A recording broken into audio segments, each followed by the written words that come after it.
जी नमस्कार दोस्तों, स्वागत है आपका अपने YouTube channel target UP board पर। जैसा कि हमने इसके पहले लेक्चर वीडियो में सबसे पहले मैं आपको सिलेबस पढ़ाया था केमिस्ट्री क्लास 10th का पहले चैप्टर का, जिसका नाम है रासायनिक अभिक्रिया एवं समीकरण। उसमें हमने आपको सबसे पहले वीडियो लेक्चर में पूरा सिलेबस बताया था।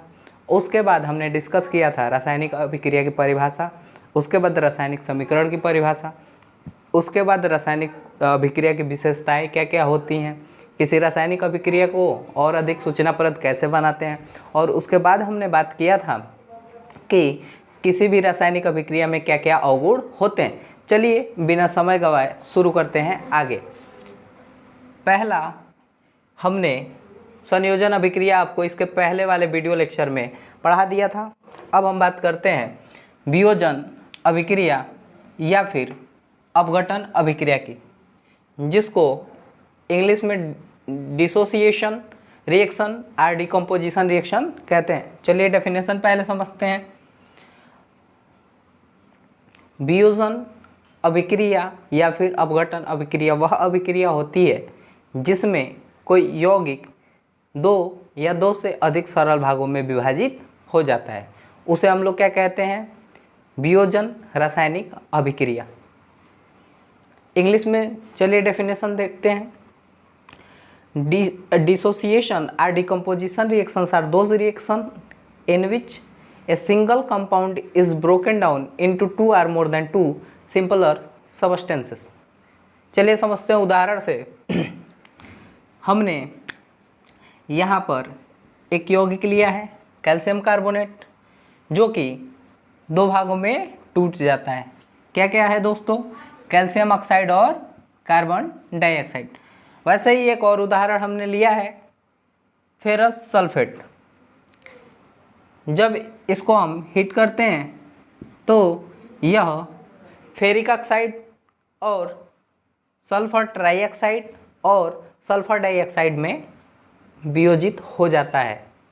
चलिए अब इसके बाद आगे हम बात करते हैं दोस्तों। यह जो वियोजन या फिर अपघटन अभिक्रिया होती है, इसे निम्न रूप से तीन भागों में विभाजित किया जा सकता है। कौन कौन से है दोस्तों? चलिए समझते हैं। एक ऊष्मीय अपघटन, एक विद्युत अपघटन और एक आपका प्रकाशीय अपघटन। इंग्लिश में देखिए इनको क्रमशः इस प्रकार से कहा जाता है: थर्मल डिकम्पोजिशन,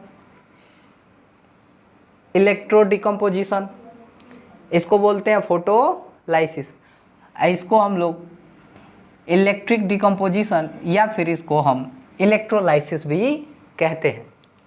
चलिए अब समझते हैं ऊष्मीय अपघटन क्या होती है। ऊष्मीय अपघटन वह अभिक्रिया होती है जिसमें कोई यौगिक ऊष्मा की उपस्थिति में दो या दो से अधिक भागों में वियोजित हो जाता है।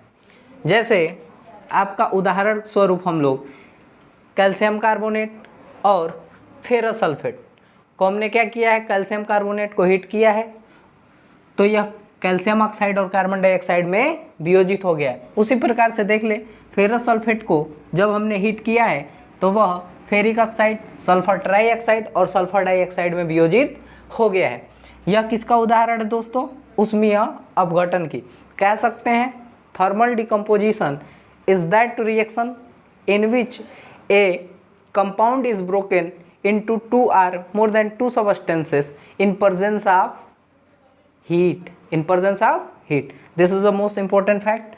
Most important fact ये है कि वह वियोजन अभिक्रिया जो ऊष्मा की उपस्थिति में अपघटित होती है उसे हम लोग ऊष्मीय अपघटन अभिक्रिया कहते हैं। वैसे ही दोस्तों विद्युत अपघटन अभिक्रिया वह अभिक्रिया होती है जो विद्युत की उपस्थिति में होती है। Electrolysis is a chemical reaction in which a compound is broken into two or more than two simpler substances in presence of electricity. Same as इसका उदाहरण देख के समझते हैं दोस्तों। जल को हमने विद्युत की उपस्थिति में इसमें हमने क्या कर दिया? इलेक्ट्रिसिटी फ्लो करा दिया, तो यह हाइड्रोजन में और ऑक्सीजन में क्या हो जाता है दोस्तों? अपघटित हो जाता है। वैसे ही हमने सोडियम क्लोराइड का एक्वस सॉल्यूशन लिया है, एक्वस। हमने आपको यह टर्म एक्वस जो है बताया था कि किसी भी रासायनिक अभिक्रिया को और अधिक सूचनाप्रद कैसे बनाते हैं, उसमें हमने बताया था एक्वस के बारे में। मतलब किसी पदार्थ के जलीय विलयन को एक्यू से डिनोट करते हैं, अर्थात एक्वस।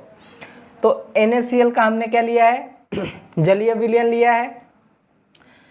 जब इसमें हम लोग इलेक्ट्रिक करंट फ्लो कराते हैं तो यह सोडियम आयन और क्लोरीन आयन में वियोजित हो जाता है। ठीक है दोस्तों। और अगर इसमें हम एक चीज़ ध्यान देने वाली बात यह है कि जब भी जल का विद्युत अपघटन कराते हैं तो उसमें हाइड्रोजन और ऑक्सीजन बनेंगे, लेकिन हाइड्रोजन का निर्माण हमेशा कैथोड पर होता है और ऑक्सीजन का निर्माण कहाँ पर होता है, एनोड पर। अगर हम बात करें कैथोड और एनोड की तो पहले इसे समझ लेते हैं कैथोड क्या होता है और एनोड क्या होता है। कैथोड और एनोड अगर हम बात करें तो कैथोड हो या फिर एनोड हो, ये दोनों ही धातु की बनी हुई छड़ें होती हैं। कैथोड या फिर anode, this are metallic rods, ये धातु की बनी हुई छड़ें होती हैं। अब दोस्तों इसमें बात करें कैथोड किसको कहते हैं और एनोड किसको कहते हैं, ये समझने वाली बात है। Cathode, anode.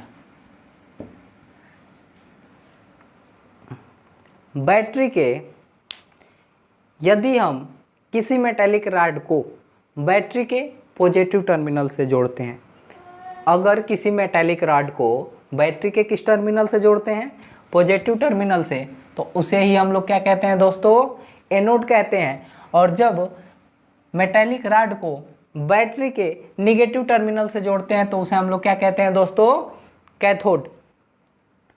अब यहाँ पर ध्यान देने वाली ये बात है कि एनोड पर कौन सा इकट्ठा होता है, तो कैथोड पर हाइड्रोजन, क्योंकि हाइड्रोजन कैसा होता है, जनरली H+ आयन को शो करता है और ऑक्सीजन माइनस आयन अर्थात रेड आयन को प्रदर्शित करता है, जिसके कारण से रेड आयन किस पर उपस्थित होता है, वह टर्मिनल जो कि बैटरी के धनावेश से जुड़ा होता है, वह टर्मिनल जो कि बैटरी के धनावेश से जुड़ा होता है। और यहाँ पे एक और चीज़ ध्यान देने वाली है, आयन होते हैं।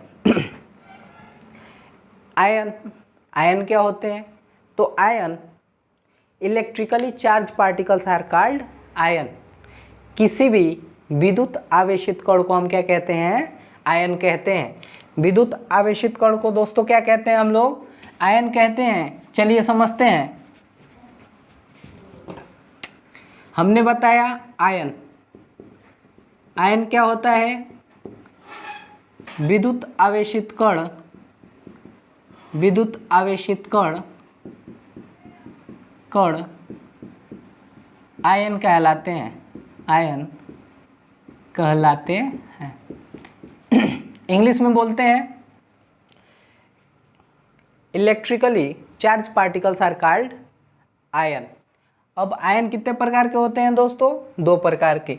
एक होता है कैट आयन और एक होता है एनायन, एक होता है एनायन। अब इसको याद करने का तरीका ये होता है दोस्तों, कैट आयन, जो कटा हुआ होता है आयन उसे हम लोग क्या कहते हैं, कैट आयन। अर्थात जिस पर धनावेश होगा उसे हम लोग क्या कहेंगे, कैटायन। और इसके विपरीत जो ऋणावेश होगा उसे हम लोग एनायन कहेंगे। अब कन्फ्यूजन ये होता है कि कैथोड और एनोड और कैटायन और एनायन। देखिए एनायन में क्या है दोस्तों, यहाँ पर एनायन में यहाँ पर निगेटिवली चार्ज पार्टिकल को शो किया गया है, लेकिन यहाँ पर हमने किसको बताया था निगेटिव टर्मिनल, उस मेटालिक रॉड को कैथोड हमने बताया था, जिसको बैटरी के निगेटिव टर्मिनल से जोड़ते हैं। ये बहुत ही महत्वपूर्ण पॉइंट है दोस्तों, इसको हमेशा ध्यान में रखिएगा। कैथोड और एनोड विपरीत होते हैं कैटायन और एनायन के। चलिए दोस्तों, इसके बाद हम समझने वाले हैं प्रकाशीय अपघटन को। इसके बाद हम लोग समझने वाले हैं प्रकाशीय अपघटन को।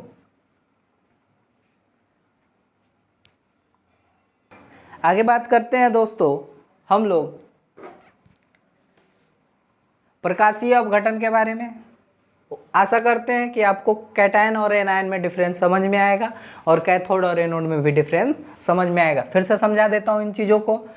मैंने बताया कि कैथोड और एनोड अगर हम बात करें तो कैथोड और एनोड होते क्या हैं, तो ये आपके एक मेटालिक रॉड होते हैं, धातु की बनी हुई छड़ें होती हैं। कैथोड तब कहेंगे किसी मेटालिक रॉड को, अर्थात कैथोड किसी धातु की बनी हुई छड़ को तब कहेंगे जब उसे बैटरी के नेगेटिव टर्मिनल से जोड़ेंगे, और एनोड उसी मेटालिक रॉड को तब कहेंगे जब बैटरी के पॉजिटिव टर्मिनल से उसे जोड़ेंगे। और कैटायन और एनायन में हमने बताया कि जो कटा हुआ होता है वो कैटायन होता है, अर्थात पॉजिटिवली चार्ज पार्टिकल को कैटायन कहते हैं और निगेटिवली चार्ज पार्टिकल को एनायन।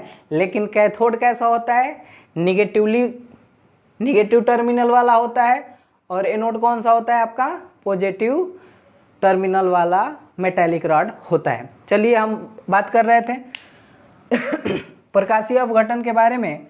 चलिए इसको समझते हैं। हमने बताया ऊष्मीय अपघटन, अपघटन की वह क्रिया जो ऊष्मा की उपस्थिति में होती है, ऊष्मीय अपघटन। विद्युत अपघटन, अपघटन की वह क्रिया जो विद्युत की उपस्थिति में होती है, विद्युत अपघटन। प्रकाशीय अपघटन, अपघटन की वह क्रिया जो प्रकाश अर्थात सनलाइट की उपस्थिति में होती है। चलिए देखते हैं। इसके लिए हम उदाहरण ले लेते हैं, मीथेन की क्रिया कराते हैं क्लोरीन की उपस्थिति, क्लोरीन से किसकी उपस्थिति में, प्रकाश। कौन सा प्रकाश दोस्तों, सूर्य का प्रकाश अर्थात सनलाइट की उपस्थिति में। तो यहाँ से आपका फॉर्मेशन होता है CH3Cl प्लस HCl इसको मीथेन कहते हैं और ये आपका क्लोरीन है। इसको प्रकाश की उपस्थिति में क्रिया कराते हैं तो यहाँ पर क्लोरो, मीथेन और हाइड्रोक्लोरिक एसिड का निर्माण होता है, या फिर इसको ये भी कह सकते हैं दोस्तों कि मेथिल क्लोराइड और हाइड्रोजन क्लोराइड का निर्माण होता है। और एक उदाहरण लेके समझते हैं। सिल्वर क्लोराइड जो होता है सूर्य के प्रकाश की उपस्थिति में यह अपघटित हो जाता है या फिर वियोजित हो जाता है, ऐसा कह सकते हैं। किसमें दोस्तों, सिल्वर में और आपका क्लोराइड में यह वियोजित हो जाता है। अब दोस्तों सबसे इम्पोर्टेंट टॉपिक जिसको कि बहुत ही रेयर केस में बताया जाता है, लेकिन हम आपको इस टॉपिक को समझाएंगे और बताएंगे भी। आज हम देखेंगे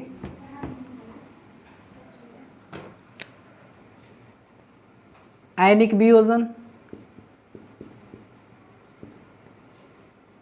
आयनिक वियोजन, ऊष्मीय वियोजन,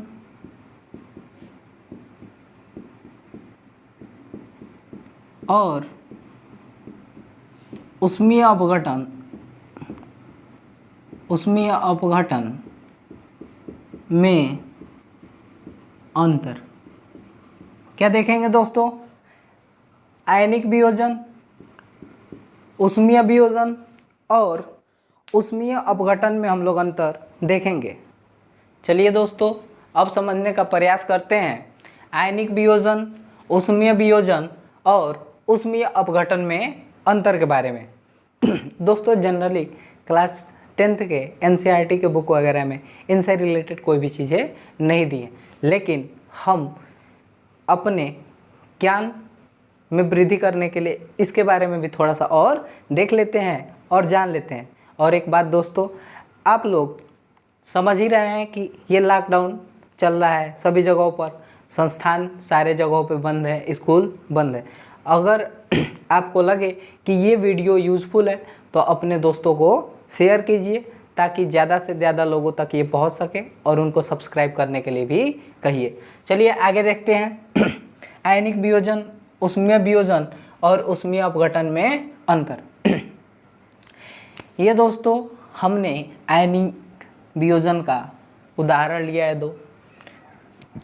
ये हमने दोस्तों उष्मीय वियोजन का कुछ उदाहरण ले लिया है और ये दोस्तों हमने उष्मीय अपघटन के कुछ उदाहरण ले लिए हैं। चलिए समझने का प्रयास करते हैं आखिर हो क्या रहा है इसमें। आयनिक वियोजन स्पष्ट है शब्दों से ही, इसमें किसका वियोजन होगा? आयनों का। अगर कोई यौगिक होगा किसमें वियोजित होगा दोस्तों? आयनों में। अगर हम बात करें कोई भी पदार्थ यदि हम ठोस अवस्था में लेंगे तो उसमें आयनित कण नहीं होते, प्रायः आयनित कण नहीं होते। लेकिन अगर उसी ठोस पदार्थ का हम लोग जलीय विलयन बनाते हैं तो वो आयनित हो जाते हैं। वो कण कैसे हो जाते हैं दोस्तों? आयनित हो जाते हैं। चलिए समझते हैं। तो इससे निष्कर्ष हम निकालेंगे और बस समझाएंगे, आप लोग समझ जाइएगा। पहला ये कह सकते हैं कि आयनिक वियोजन जल की उपस्थिति में होता है या फिर आयनिक वियोजन जलीय विलयन में उपस्थित यौगिकों का होता है। कह सकते हैं दोस्तों कि आयनिक वियोजन किसका होता है? ऐसे यौगिक जिसमें जलीय विलयन उपस्थित हो, पहला पॉइंट। और दूसरा पॉइंट ये कह सकते हैं दोस्तों कि जो आपका यौगिक होगा इसमें वह उदासीन अणु नहीं होगा बल्कि कैसा होगा? आयनित होगा। कैसा होगा? आयनित होगा। मतलब इसमें जो उत्पाद बनेंगे उसमें अणु कैसे होंगे? आयनित होंगे। मतलब उनके ऊपर आयन होगा, अर्थात या तो धनावेशित होगा या फिर वो ऋणावेशित होगा। तीसरा पॉइंट यह कह सकते हैं कि यह जो आयनिक वियोजन होता है यह किन पदार्थों का होता है? विद्युत अपघट्यों का होता है। किन पदार्थों का होता है दोस्तों? विद्युत अपघट्यों का। इलेक्ट्रोलाइट्स। इलेक्ट्रोलाइट्स का मतलब ऐसे पदार्थ जिसमें इलेक्ट्रिसिटी फ्लो करती है उसको हम लोग कहते हैं इलेक्ट्रोलाइट। अगर नेक्स्ट पॉइंट की बात करें तो यहाँ से एक और कंक्लूजन हम लोग निकाल सकते हैं दोस्तों कि जो आपके आयनिक वियोजन होते हैं, यह विद्युत धारा द्वारा पृथक किए जा सकते हैं। यह क्या किए जा सकते हैं दोस्तों? विद्युत धारा द्वारा पृथक किए जा सकते हैं। यहाँ से हमने 4 निष्कर्ष निकाले। पहला कि आयनिक वियोजन जलीय यौगिकों का होता है या फिर जलीय विलयन वाले यौगिकों का होता है। आयनिक वियोजन में सदैव परमाणु आवेशित कण होते हैं। सदैव परमाणु कैसे होते हैं दोस्तों? आवेशित कण होते हैं। ये कह सकते हैं कि आयनिक वियोजन को विद्युत द्वारा पृथक किया जा सकता है। विद्युत द्वारा पृथक किया जा सकता है। इसके बाद ये भी कह सकते हैं दोस्तों कि जो आयनिक वियोजन होता है ये विद्युत अपघट्यों का होता है। चलिए अगला पॉइंट, उष्मीय वियोजन को समझते हैं। हमने बताया कि उष्मीय वियोजन के ये हमने कुछ उदाहरण लिए हैं। तो यहाँ से हम देख करके ये कह सकते हैं कि उष्मीय वियोजन में जलीय विलयन की हमें कोई आवश्यकता नहीं होती है। जलीय विलयन की कोई भी आवश्यकता नहीं होती है। ये कह सकते हैं कि जो आपका उष्मीय वियोजन होता है इसमें जो परमाणु होते हैं वो कैसे प्रकृति के होते हैं? उदासीन होते हैं। कैसे प्रकृति के होते हैं दोस्तों? उदासीन होते हैं। और यहाँ से यह भी निष्कर्ष निकाल सकते हैं कि जो आपका उष्मीय वियोजन क्रिया होती है वह एक प्रकार से कैसी होती है? एरो देख के बताइए दोस्तों, वह कैसी होती है? उत्क्रमणीय होती है। वह कैसी होती है आपकी? उत्क्रमणीय होती है। इससे हमने क्या क्या निष्कर्ष निकाला कि इसमें विद्युत अपघट्यों की कोई आवश्यकता नहीं होती, अर्थात ये कह सकते हैं कि इसमें जलीय विलयन हो या ना हो इसका कोई आवश्यकता नहीं है। हमने यह निष्कर्ष निकाला कि इसके उत्पाद जो होते हैं, जिसके जो प्रोडक्ट होते हैं उदासीन परमाणु के रूप में होते हैं। और हमने क्या निष्कर्ष निकाला, यह एक उत्क्रमणीय अभिक्रिया होती है। यह एक कैसी अभिक्रिया होती है दोस्तों, उत्क्रमणीय अभिक्रिया होती है। चलिए अगला देखते हैं हम लोग दोस्तों, ऊष्मीय अपघटन। जो ऊष्मीय अपघटन क्रिया होती है आपकी ऊष्मा की उपस्थिति में होती है।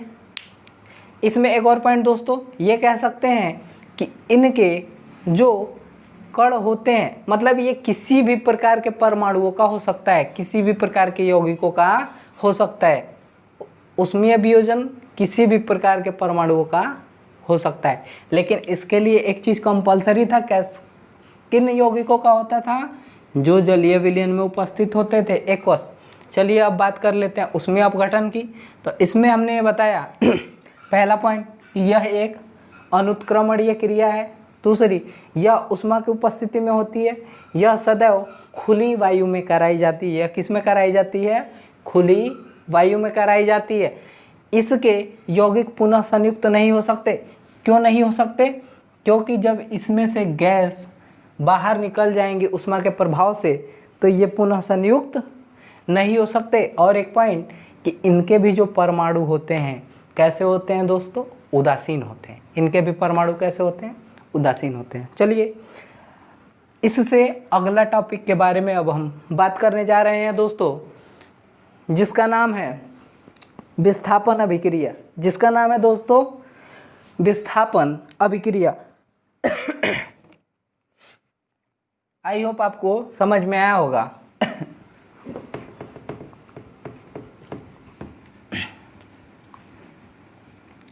और एक बात दोस्तों, अगर हम लोग के चैनल पे अगर आपको वीडियो में या फिर कहीं पे भी गलती लग रही है तो डिसलाइक कर रहे हैं तो कोई बात नहीं, लेकिन आप साथ ही साथ कमेंट में भी किसी बात लिख दीजिए, जिससे हमें ये पता चले कि हम में क्या कमियां हैं, जिसके कारण से हम अपने आप को सुधार सके और आपको अच्छा से अच्छा कंटेंट प्रोवाइड करा सके दोस्तों।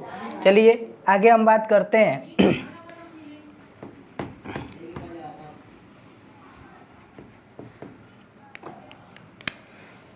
विस्थापन अभिक्रिया।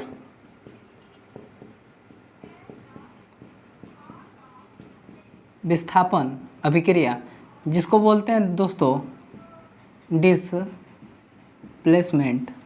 रिएक्शन। परिभाषा की बात कर लें, displacement reactions are those reaction in which more reactive element displace less reactive element from their salts. हमने क्या बताया दोस्तों, विस्थापन अभिक्रिया वह अभिक्रिया होती है जिसमें अधिक क्रियाशील तत्व कम क्रियाशील तत्वों को उनके लवण से विस्थापित कर देते हैं। यह परिभाषा होगी दोस्तों। यह बताया वह अभिक्रिया होती है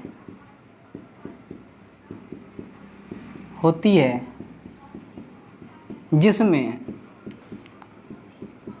अधिक क्रियाशील तत्व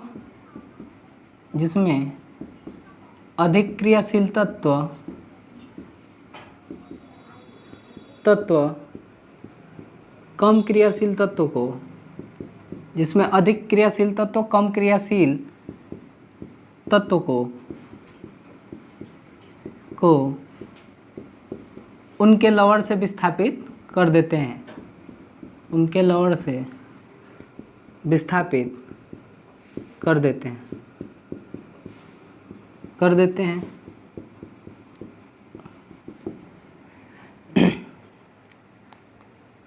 जैसे कॉपर सल्फेट की क्रिया जिंक से कराएंगे तो जिंक सल्फेट प्लस कॉपर।